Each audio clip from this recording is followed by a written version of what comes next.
SIR प्रक्रिया के खिलाफ दाखिल याचिकाओं पर सुप्रीम कोर्ट में आगे की सुनवाई हुई। इस दौरान कोर्ट में बीएलओस की जान जाने का मुद्दा भी उठा। उन पर बनाए जा रहे दबाव को लेकर चर्चा की गई और कोर्ट ने भी इस पर अपनी राय रखी। याचिकाकर्ता की तरफ से नागरिकता तय करने के अधिकार का मुद्दा उठाया गया। वोटर लिस्ट में नाम जोड़ने और हटाने पर आपत्ति भी जताई गई। तो सुनवाई के दौरान कोर्ट में किन मुद्दों पर हुई बहस, जानेंगे इस रिपोर्ट में। एसआईआर प्रक्रिया के खिलाफ सुप्रीम कोर्ट में लगातार सुनवाई का दौर जारी है। मौजूदा वक्त में 12 राज्यों में जो एसआईआर की प्रक्रिया चल रही है, उसके खिलाफ कई राज्यों ने सुप्रीम कोर्ट में याचिका दाखिल की है और अब इन याचिकाओं पर सुनवाई के दौरान कोर्ट में कई जरूरी मुद्दों की गूंज सुनाई दी। सबसे पहले बीएलओस की जान जाने का मुद्दा उठा।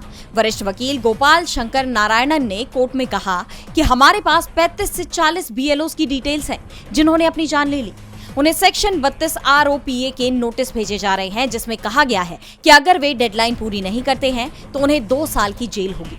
यूपी में बीएलओस के खिलाफ 50 एफआईआर फाइल की गई हैं और उन्हें इस पर गर्व हो रहा है, जिस पर कोर्ट ने सवाल किया कि आखिर राज्य में कितने स्टाफ तैनात किए गए हैं, तो जवाब मिला 1.3 लाख।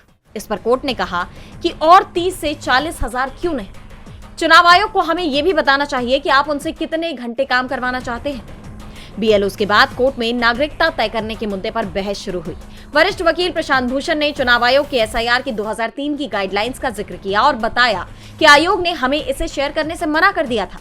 हमें एक विसल ब्लोअर से जानकारी मिली। उन्होंने कोर्ट को बताया कि गाइडलाइंस में कहा गया है कि उम्र को स्कूल सर्टिफिकेट, बर्थ सर्टिफिकेट वगैरह के रेफरेंस से वेरीफाई किया जा सकता है, लेकिन इसे इन तक बढ़ाया नहीं जा सकता।